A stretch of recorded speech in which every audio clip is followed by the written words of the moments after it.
everybody, and welcome to the Weatherboys podcast. I am Derek Kevra. That is Alan Longstreet, and together we make up the Weatherboys. This is our podcast, and we're very excited you're here listening today, so thank you. Yeah. How excited? Scale of 1 to 10.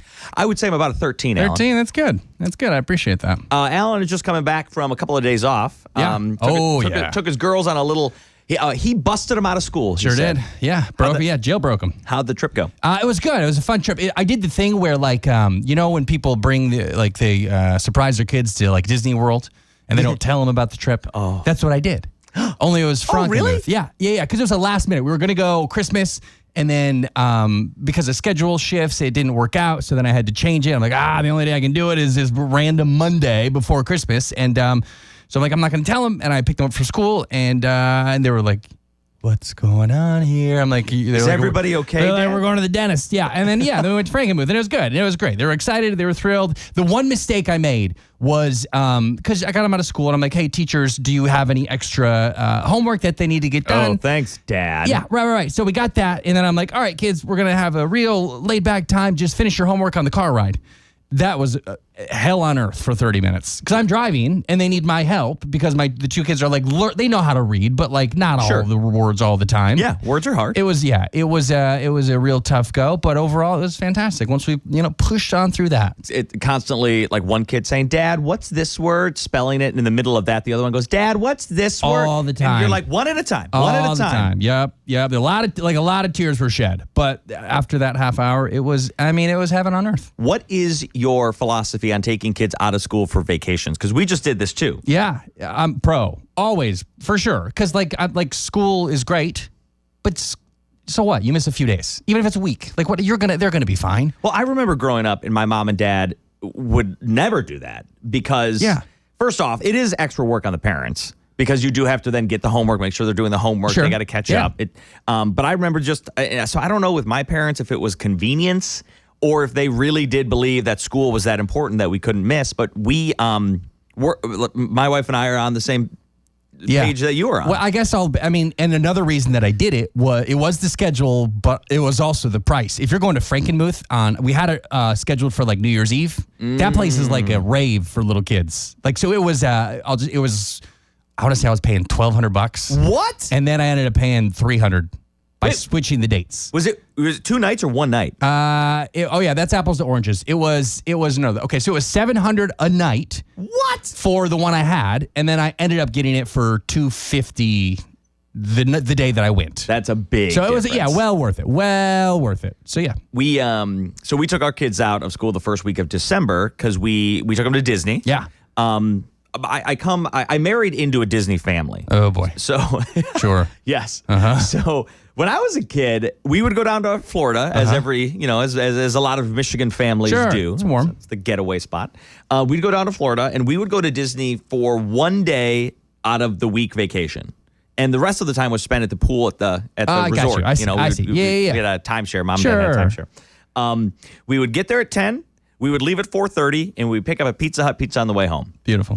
I married into a family that gets there when it opens. This is a thing that Disney enthusiasts will know as rope drop. Okay. Wait. I'm sorry, rope drop? That's what they call it. Sounds different than what you're. Okay. That's what they call it. Okay. You picture like a velvet rope, and they drop it, and they drop it, and everybody's allowed to go in. So they get there at rope drop, and they stay until they kick you out. So they are there all day. That sounds like I know people. I've never been to Disney. That sounds miserable. It's exhausting. Sounds way too much. Now, they do it because they love it. They also do it because they say, if you really want to get bang for your buck, you got to be there all day. Sure, right. So, okay. So because you paid $48,000, right? Yeah, that's about right. Yeah. We mortgaged the house. Sure, yeah. But the kids had a nice week. That's good. Nobody was sick or anything, right? Because that'd be the worst. Well, right. So this is what happened this year. So my in-laws are Disney people. They love going, and they were gifted a week at a Disney resort from a friend of the family. So we had lodging for free. So they said, we got to take advantage of this. So we're going to go down. So, okay, great. The kids, it's the pilgrimage that kids want to make. So, okay, we're going to do it. So we get there, we pay all the money, airfare, Disney tickets, budgeting for food at Disney parks, because remember, we're there all day. You're budgeting at the park? No, we're budgeting for food. No, I know, but that sounds awful. So you have to say no to them at the park? No, you save the money ahead of time so you don't have to say no. So it's a yes day. Yeah, it's pretty much a That's yes. good. A yes week. Right. The second day we get there, my son gets super sick. And this is traced back to Thanksgiving. Sure. Which is unfortunate because Thanksgiving, I have 3 sisters. Yeah. They have, between all of them, 7 kids. Okay. And of the 7 kids, all of them had gotten this flu-like illness in the days leading up to Thanksgiving. And I learned about this the day before from my mom, who said, oh, yeah, blah, blah, blah was home from school. And I go, wait. Who was home from school? Yeah. And she goes, the 2 kids were home from school.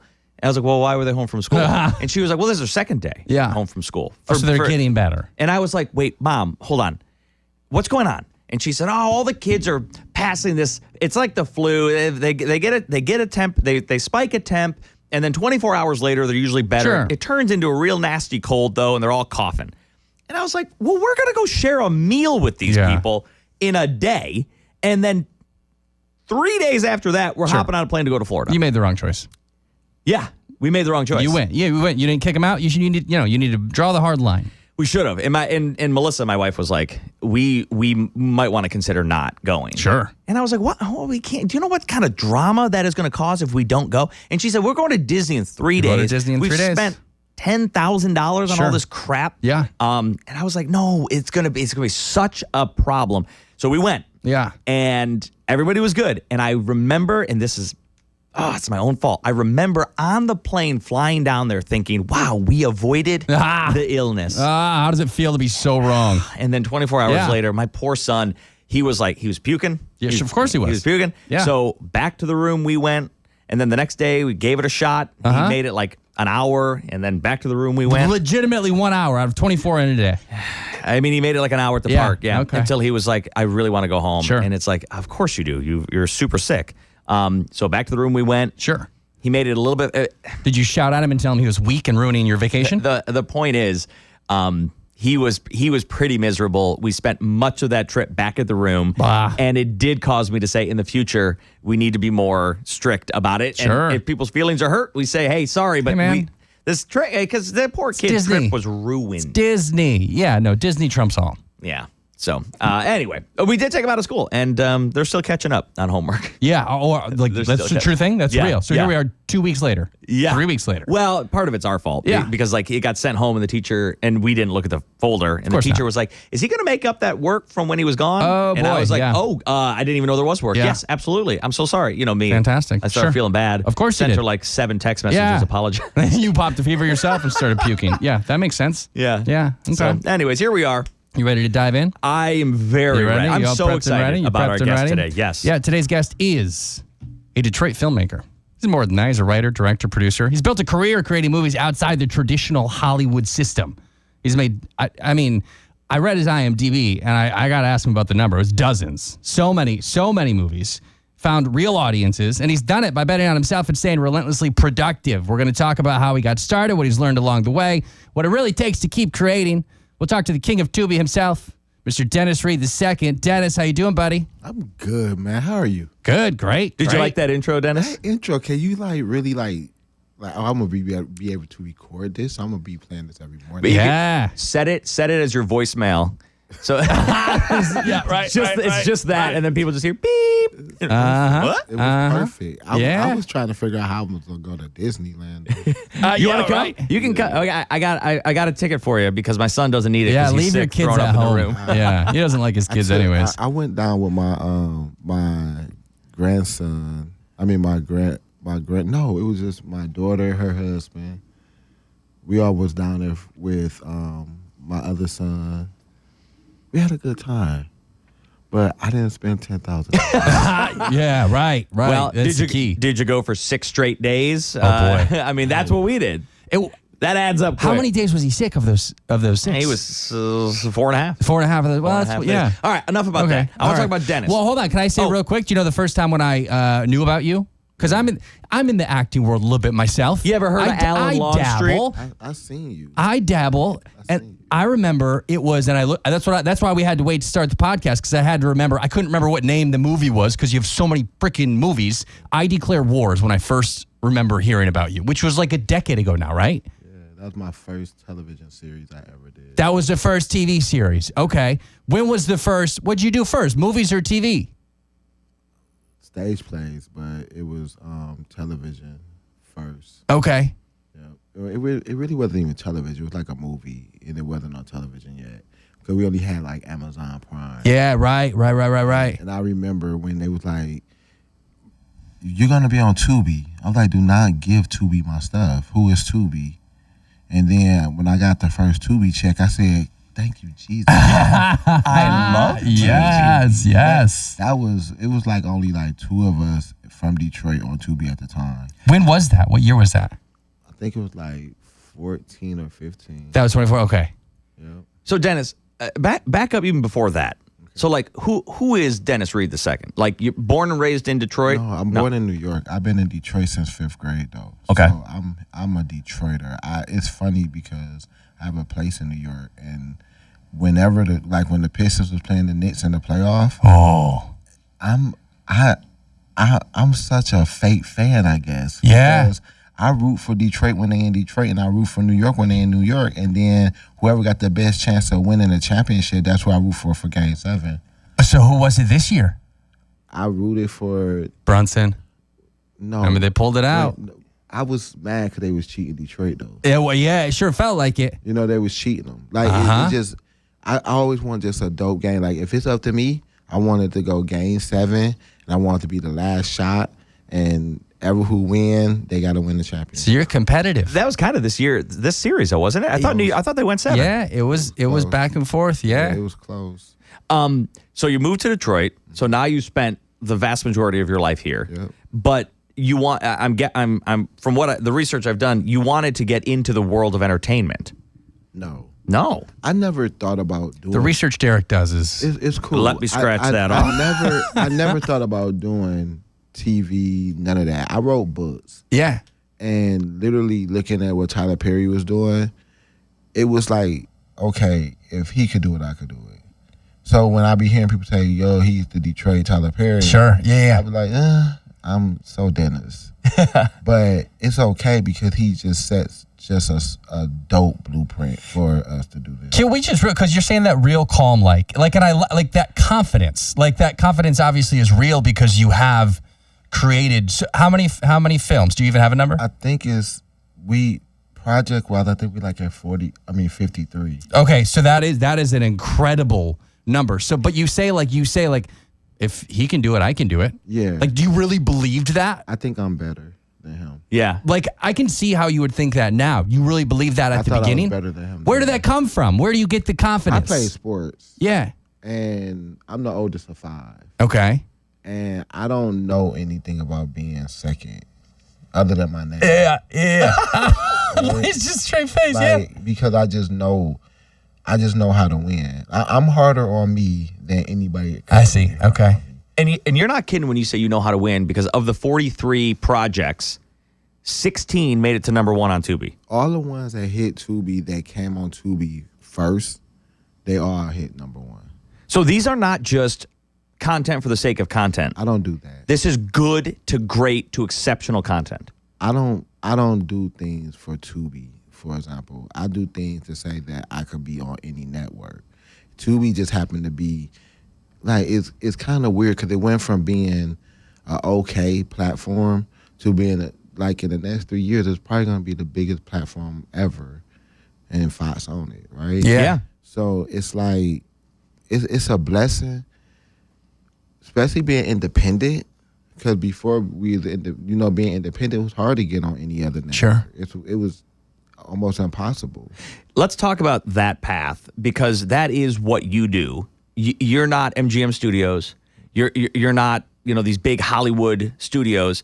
You are an independent filmmaker, right. And you've set up your own studio production center here in Detroit. How does one get to a point where you're like, you know what I'm going to do? I'm going to be my own movie production company. I didn't know nothing else to do.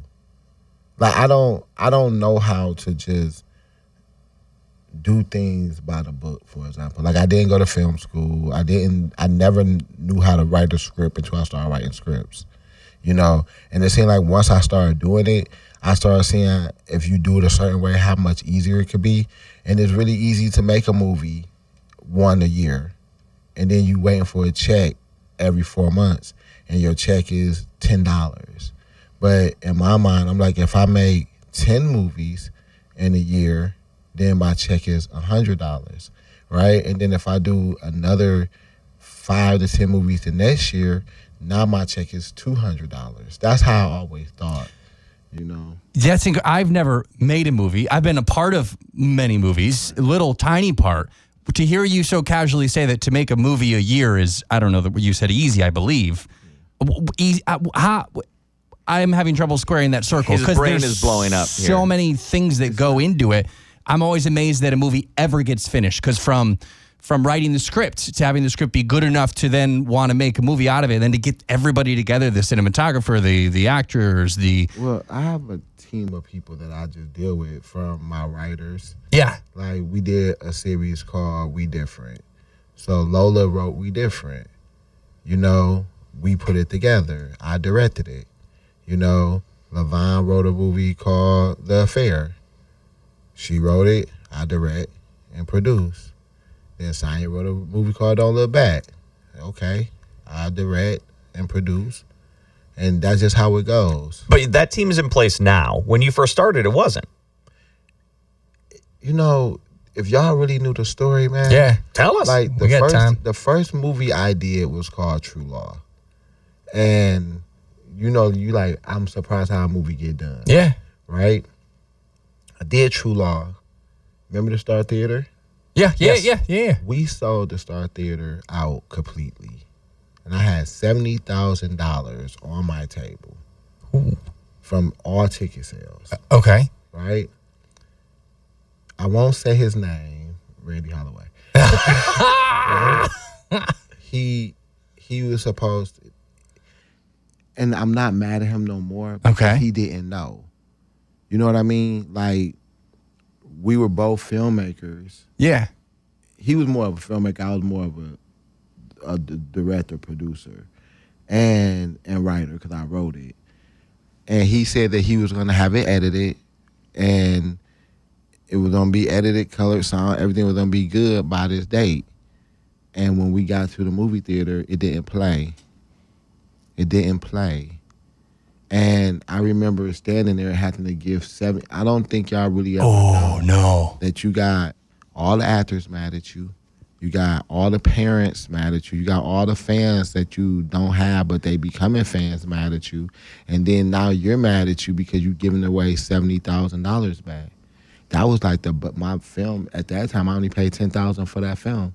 So I was like $60,000. Yeah. I was already spending the money in my head. Of course you were. You know, and it didn't play. Well, and on top of that is then you're thinking, well, what is going to happen next time when I make my next film and I invite everybody to come? They're not going to come. Well, it's funny because me and him had gotten into a big argument, and I ended up redoing the movie. And I would never forget, like, we spent $10,000 for that movie, and I remember talking to my dad. My dad he was like, "Well, son, how much is the money? How much is the movie?" And I was like, "It was $10,000." He was like, "Well, I got $8,000." So he gave me $8,000. We ended up filming the movie again, and nobody came to the premiere. Right? I mean, like, if we had 800-900 people at the other premiere, we probably got like 50, 60 at this premiere. And the best part about it, that was my first movie I ever done.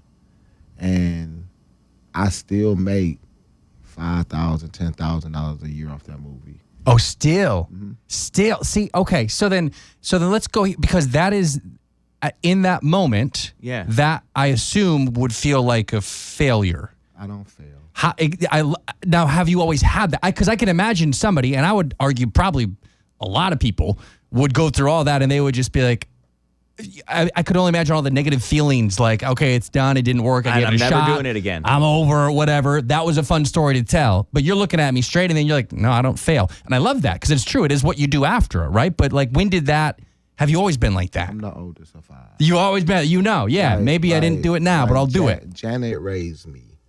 Like, it's just real life. Like, my mother was Jamaican and Panamanian. So a Caribbean lady, they don't allow I can't cuss, but they don't allow that. You can't be a B. Yeah. Like, she didn't play that. Like, you gonna miss a shot. Okay, take another one. Sounds like one of those, like, nobody wants to hear your sob story, just go do it again. Nobody cares. Like, like I'm going through something right now. But what I'm going through, I'm going to get through.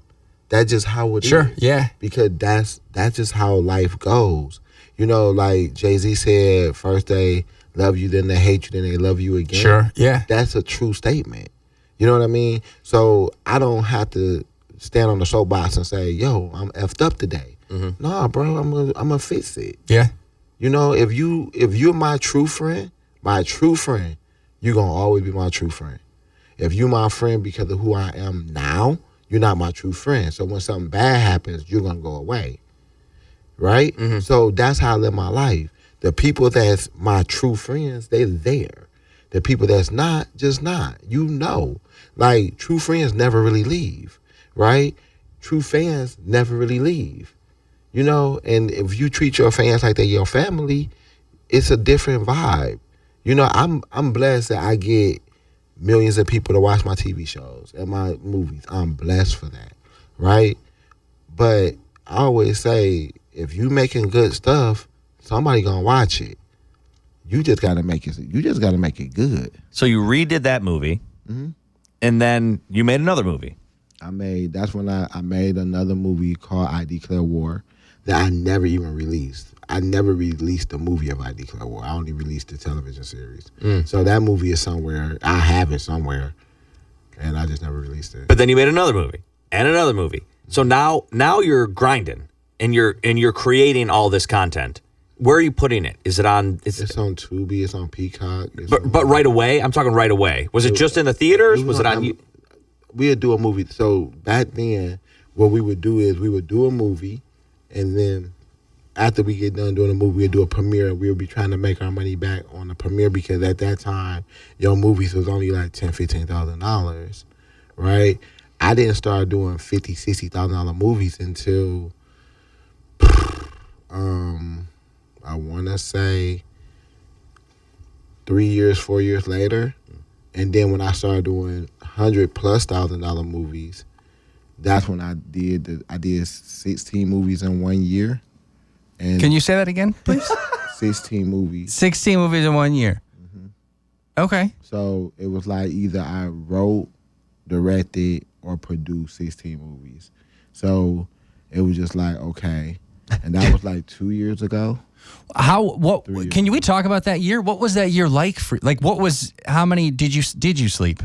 I don't. How many did you sleep? It's funny because I hear people say that I sleep when I die. Uh-huh. I was literally like almost 300 pounds. And I didn't realize I got that big. Right? And it was like I wasn't sleeping. I was really up either writing or a lot of writing. Sure. And now it's like, you know what? Last year I think we did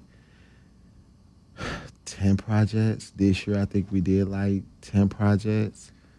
And it's like, okay, next year it's gonna be a little different for me because now I'm getting in the realm of saying I'm not paying for any more movies myself. I'm gonna let a network or somebody pay for it. Is that how they been historically happening? You fund it, and then you either, back in the day, you'd have a release and you'd make money back on ticket sales. Mm-hmm. And then as the streaming world started coming around, you started posting them there. Mm-hmm. And so now you're getting money from Tubi. Are they posted exclusively on Tubi? So Tubi is normally a non-exclusive deal. But when the first exclusive deal I did with Tubi was Street Legal. And then I did Street Legal second season with them. Street Legal South, I didn't do with them. I kept it, but it went just to Tubi. We just did Southwest with Jalen Rose, and He's my partner. Him and Tom Hopkins. Yeah, sure. Yeah. Jason Acuff and Tom Gores. That's the partner. Those are the EPs all on there. Did you say Tom Gores? Yeah. Like the guy who owns the Pistons? Yeah. Okay, you say that casually. Sure. He's not my friend. That's Jalen's friend. Right. I never even met him. He gave him But Jalen. he's connected with your films. Well, he connected with Southwest. Yeah. You know, that's a Jalen connection. Jalen and Tom Hopkins are probably two of the best partners to have with this. You know, just because with Ty put us together. He just he see things before things happen. So now that we got this about to come Southwest, he like, D, like after this you will see, because we put a lot of work into that. You know, we filmed 5 episodes in 5 weeks, and it was amazing. But we normally do an episode a week.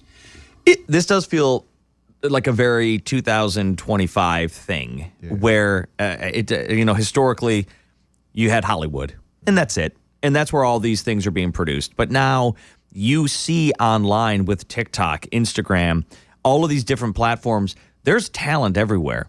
Yeah. And you guys were able to do that exact same thing where you're like, there's talent here, and we're going to do this here, and we're going to do it on a cheaper budget, we're going to do it on a quicker pace, and we're going to create high-quality content that people will watch. Right. Did you always believe, I mean, I know the answer to this. Yeah, you do. You always believed that this was going to play out exactly like it's played out. I thought it was going to be more money, though.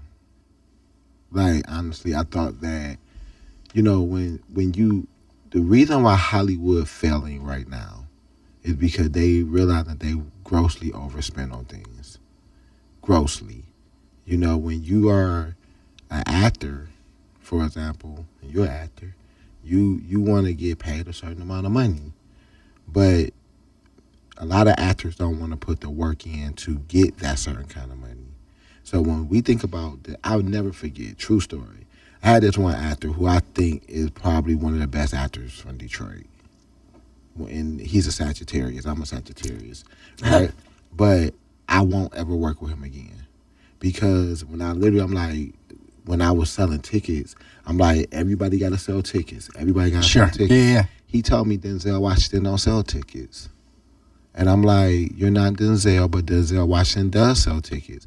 And it's a different rate of the different way of how he sells tickets. Sure, yeah. Every time he go on Good Morning America, every time he go on a night show, anything, he's selling tickets. Right.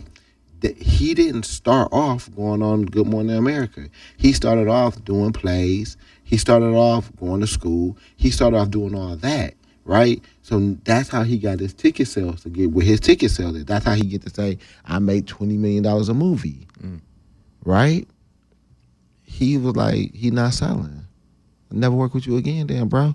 Because if you don't believe in our stuff. Sure, like, yeah, right. You on TV, I don't know how many days a week, right? Whatever it is should be less, but that's fine. Right?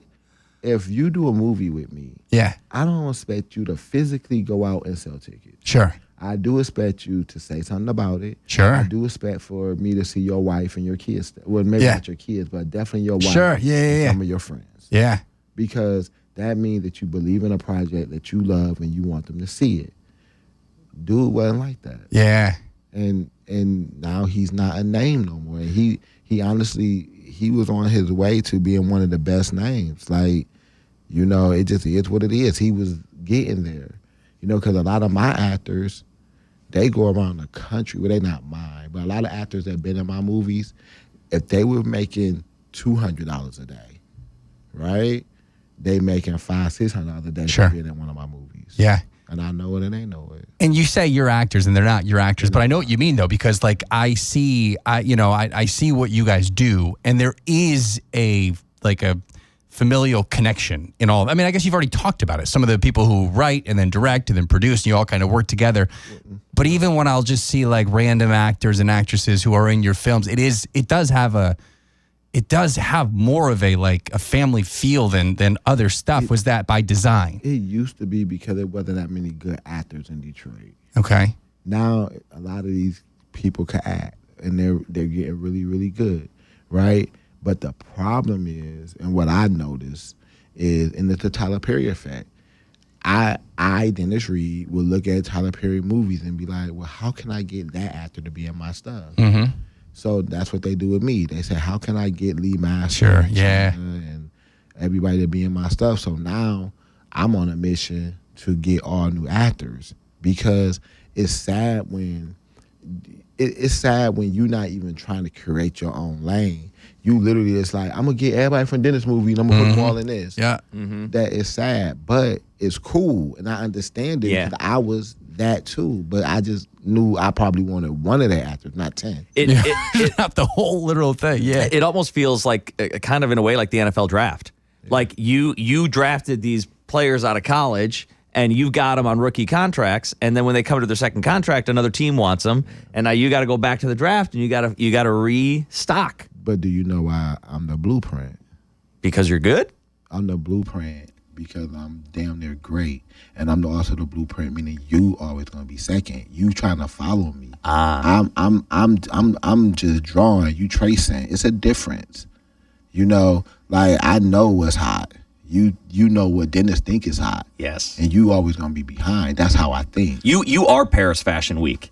Everybody else is watching you to figure out what the fashion trend of the year is, and you're like, I'm setting the trend. I am. So you produce, you direct, you write. What's your, like, what if you had to pick one that was your strong suit? What is your strongest suit of all? I'm dope at all. What is the one you enjoy the most? I love Dennis Reed. What's the one you enjoy the most? Writing. I love creating because, like, you could be everything when you write. Yeah. You could be a drug dealer. You could be an executive. You could be a doctor. You could be a lawyer. You could be a cheating husband. You could be a faithful husband. You could be a pastor. Sure. You could be whatever you want when you write. And then when I'm able to watch them do it on camera, that's everything, man. That's everything. And the actors from here, like Lee Master Spratling. Yeah. I will put him up against Denzel Washington, and I'm not joking. Wait, is that I've heard of this person that is called the Denzel Washington of Tubi. Is that him? Probably. Yeah, okay. Probably. Lee is dope, and me and Lee been rocking since plays. I put him in the first play. I put him in his first movie, and he literally my brother. Like even Velda Hunter, we use her for example. You know, she is one of them actresses that you know can act her butt off. Robin Rose, she can act her butt off. You know, and then like when you think about other companies here, so you know it's like DR2 Productions, right? But when I think about like Moolah, for example, they are so good at advertising. And they got a guy over there named Murder. And Murder Payne is like one of them guys that he is like he's not a bad boy. Don't say like the bad boy. But he's like the bad boy that all the girls love, and you will look at him and be sure. like, oh my God. And you, like they write so good for him. Okay.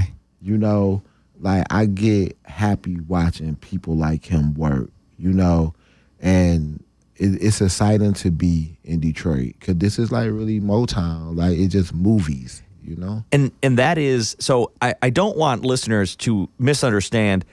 When we say you are making movies, you have a legit production company here, 400,000 square foot film facility. No, it's 50,000. Okay, so I gotta Derek's burn your research. But listen, burn if it's 400 or something, that's you speaking life into me. Yeah, that's what he was trying to do. Wait, yeah. I said 400. I did mean 40. I screwed that up. But 50,000 is closer. 50,000 square feet, where every room is a different set. Something. Right? So like we got a courtroom, we got hospital, we got police station, we got houses, we got everything, offices, we did the whole, so we did it when we did Southwest with Jalen Rose. We filmed most of it at the studio and at his school. So like all the hallway scenes and the classroom scenes was all at Jalen Rose Academy, Leadership Academy. So if you ever been over there, if you haven't been over there, you need to go over there because they are amazing over there, right? So we did all the hallways, the gym, the lunchroom, all at Jalen Rose Academy, Leadership Academy. And then we did all the office scenes and stuff like that and a lot of the house scenes at DR2, right? So you build all these sets there in these rooms, and then you can use them for other projects down the road, or you can adapt them or update them or whatever. Yep. Like we have done so much stuff there, and it's a beautiful thing. The sad part is Detroit, Michigan don't have the film incentives, you know. So it's like Ohio do, Canada do. So it's like we're seriously thinking about saying, okay, let's move everything to Canada, let's move everything to Ohio. We got to get in touch with some reps. Yeah, we got to call some people. Like that, the credits are always tricky because like how would you, if you did that, how would you even know that Ohio would have it the next year? I mean, it will maybe not have a studio all the way. Yeah, sure. Maybe saying, okay, play it a little differently because we know Atlanta always gonna have it. Sure. Yeah. Right. We know LA really don't have a real good one anymore, you know, but business wise, that's what I'm thinking of now. It's like my friend Marvin, he just literally filmed 2 movies right outside of Toronto at a budget of like, I think it's like $1 million a movie or something crazy like that, right? They made their money back the first week that movie came out. But he saved so much money being over there. So that $2 million that he spent, it really hit in the centers and everything. It was like $3.8 million. Are you how plugged in? Because I'm always hearing rumors about the incentives. They might be coming back. It's a lie, I think. Yeah. I've heard it. I've been hearing it. I went to a bunch of meetings. Okay, sure. Yeah. You know, and it's like... We'll believe it when we see it. Yeah, and it's sad, though, because I'm not really into politics. So I'm not a Trump supporter. I'm not a Democrat supporter. I'm a realistic politician, I would say. Sure, yeah. And a common sense politician, that's what I should say. Okay. So I just think that people should just do things common sense. If you know that bringing movies to Detroit is going to, bring a tax incentive to Michigan will bring jobs, right? Mm-hmm. Will bring jobs, bring more taxes, tax dollars here. Why don't you do that? Well, and Detroit is unique in the sense where there are so many visual settings that you can do in Detroit. I mean, you've got a river, an international border. You've got downtown. You've got skyscrapers and buildings, Gotham. You know, and then you've got the neighborhoods, subdivision. You've got all this. You've got all the different places. Michigan's the most. I was gonna, If you broaden the scope, think about the Upper Peninsula, right? I mean, I know that we're Detroit here, but. Oh my gosh! Yes, the dude. Yeah, I mean, that could be Mars. Like Michigan is easily the most beautiful place to film. You got all 4 seasons. You got water. You got trees. You got beautiful houses, old and new. You got beautiful businesses. Buildings. You got everything here. You know, and Hollywood seen it. That's why they would bring in movies. Sure. Yeah. And politicians took it away because they playing politics instead of playing real life with our families. Like, I want my family to be able to stay in Michigan, because Michigan is way cheaper than New York. Mm-hmm. So it is what it is. Speaking of New York, we did an interview with Anjali Sood, who is the CEO of Tubi, and she knows you. Mm-hmm. Does that mean anything to you that the CEO of the company knows who Dennis Reed is? I think it's dope because she's dope. I think what she has done with Tubi is dope. Like, its color schemes, bringing more national movies to the Tubi brand, bringing the Super Bowl to Tubi, bringing Turkey Day to Tubi. Yeah. I mean, she's from Flint, right? Yeah. Like, how dope is that? And I got 3 sisters. Well, I really have 5 because my dad got married and had 2 more kids. Yeah. I got 5 sisters. And it's like, I always say, if you really, really want to change the world, give it to a woman. They just know how to make things work. Yeah, man. they're great leaders. Well, yeah, I don't know what it is, but they do. Women leaders, they get stuff done. They get it done. And what she has done at Tubi, I think it's amazing, man. I think it's cool that she knows who you are. Yeah, and for sure. She has said that you are one of the great contributors to the platform. And it comes right from Detroit. And it comes from your 16 #1 films on Tubi, all your content. I mean, they're not giving people and for people out there, Tubi's not like YouTube. You can't just upload everything to, Right, you know, like sure. the average Yeah, yeah, person yeah. can't just upload something to Tubi. So for you to get the invitation and then, for lack of a better phrase, a blank check to keep, whatever you want, Dennis, give us more. Well, they don't. That's not it with them. They really don't do that. So No, I don't mean pay, but I mean like you have an open invitation for whatever project you're working on next. Let's see it. yeah, and the one thing that I have learned, because business, bro. Like when you just think about the business of it, y'all both heard of Master P. Yeah, of course. Yeah, sure. Make them say, "Oh, I grew up listening to Master P." Yeah, right. So Master P, No limit. I love him. Yeah. He literally said, "I'm taking it out my trunk and I'm giving it to y'all." Mm-hmm. Right. That's what he did. That was dope. And that's what Jalen was like. We gonna have to do with Southwest if nothing happens. Right. We spent over $1 million on Southwest. Right. It's the ad side and the licensing side of Tubi. We know that right now that Tubi spending $1 billion+ on content, right? Now that's the side that I have to be on, you know, and they know what I do. Mm-hmm. I love being over here, you know, but now it's just like more of me thinking like now we have to make better business decisions. What is next? Like what do you want to accomplish in the next 5 years? I wanted to be a billionaire before I was 50, and I turned 50 Saturday. I just turned 50 Sunday, so on the 14th. So it's like that was like a goal. Now the goal is literally saying, okay, how can I, A, stop having to pay for all my movies, B, have great partners in my movies, C, made 1919 Distribution the best distribution company ever, and just like DR2 the best production company ever, and then literally make the people around me in Detroit just the names that they should be, because they are dope. Like we have some really, really good actors here, man, and I want to help them be better, and that's like the goal, man. Just making they talk about Detroit in a different light now. They're not talking about getting killed for sure. Yeah, mm-hmm. They literally talking about Detroit is the independent capital of the world in movies. I call it Detroit Wood, you know, and that's what it's like. Detroit Wood is serious, man, because we have some really good talent here. What came first for you, business or creative side? It seems like you got both down pat now. I'm still not really good at business. Still not? Okay. I'm really good at creative. But Saya and them handle business.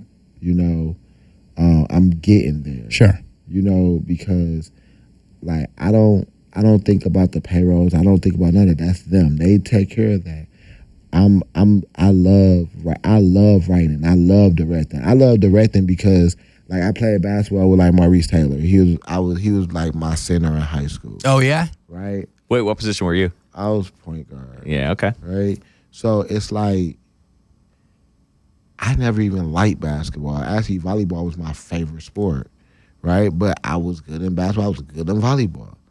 But I always liked to be able to say, yo, if you did this is going to happen. And watch, you're going to look better. Sure. And that's what the point guard. That's what directing is for me.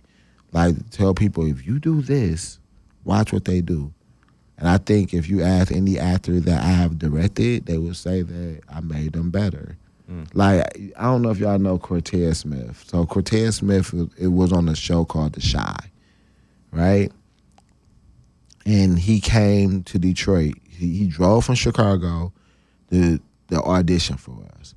And when he auditioned, I didn't know who he was. And they was like, oh, my God, that's the guy from The Chi. And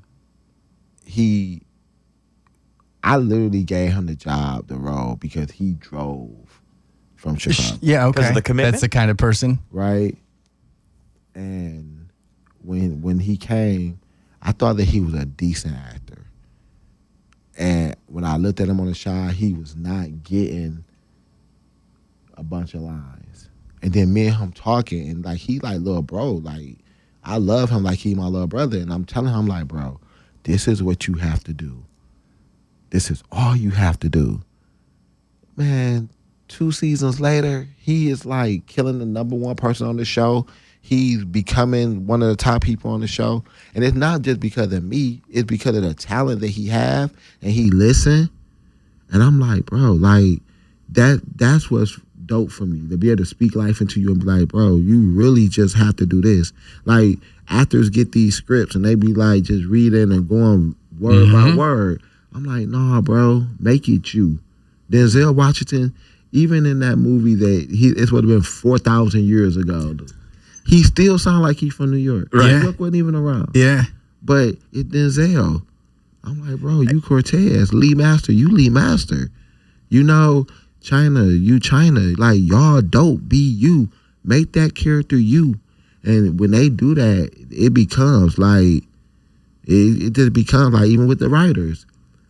I talked to LaVon, I talked to Lola, I talked to everybody that write with us. And Zinga, who I think is a dope writer because she's one of the writers on Street Legal. I'm like, stop writing like them. Write like you. Talk. When you writing, you just talk, man. If it doesn't sound right to you while you talking to yourself, stop writing it. What would you really say? Like, if I'm over here and I'm like, how you doing? And you from the hood, you ain't gonna be like, I'm great. How are you? You're like, I'm good. Yo, how you? It's like, it's just, you have to talk to yourself while you writing, man. This is the stuff that coaches do. Coaches know how to make their players better. Yeah. All right, let me put you in the role of casting director real quick. Okay, movie about the life of Dennis Reed II. Who's playing Dennis? Justin, my son. Okay. Justin Reed, he gonna play me. Mm-hmm. He taller than me, though. He gonna play me. Okay. Tell us about anything that some story that happened when you were making a movie that did not go as planned, and you had to roll with it, and it turned out to be better. That's every day on set, though, bro. That's the industry? And that's the difference between a good director and producer and a whack one. 13 years ago, doing first movie, Alan got a flat tire. He late. What the? Man, just cancel the whole day. Now 2025, about to be 2026. Alan's son is sick and he can't come for the whole day. Hey, call him in. Let's move this around. We'll do Alan on this day. Right. It's just such a different thing now, man. So it's all rolling with it and figuring out solutions and moving forward and getting that product and that project done. Yeah. You gonna have problems every day. We always have problems. Yeah. Dope people don't let problems be problems. They be events. They be fun. Let's make it happen. I did early in the podcast. You talked about when you got upset, and I'm glad you gave us that example of what it looks like, because I couldn't picture you upset at all, because you're just so calm and cool. And I was like, unflappable. We call that. No, this is 2024, 2025. Going to a therapist, talking to Jesus. Yeah. Yes. You know. But like, I blow up sometimes. Like, I don't believe it. Believe it, because it's like, I see those eyes. It's like, you don't know your lines. That bothers me. That Josh. Right. Josh was in. He was in Justice. Yes, he was. Ask Josh. Like, and I ain't cuss Josh. I love Josh. But just be clear, we're talking Josh Land. Josh Land. Yeah. He know, like, the first opening scene of the movie, right? Yeah, opening scene. He killed it. He did good. He did great. Yeah. So we use Josh for example. Let's use Josh for perfect example. Let's do it. I was not trying to steal Josh, by the way. But when I look at you, when I look at Josh, when I look at Mario. Mario's in Southwest. Right? When I look at y'all, I look at what y'all can be, right? Right now, y'all are local newscast people. Sure. Right? I always say, how can we make Fox 2, for example, how can we make it doper?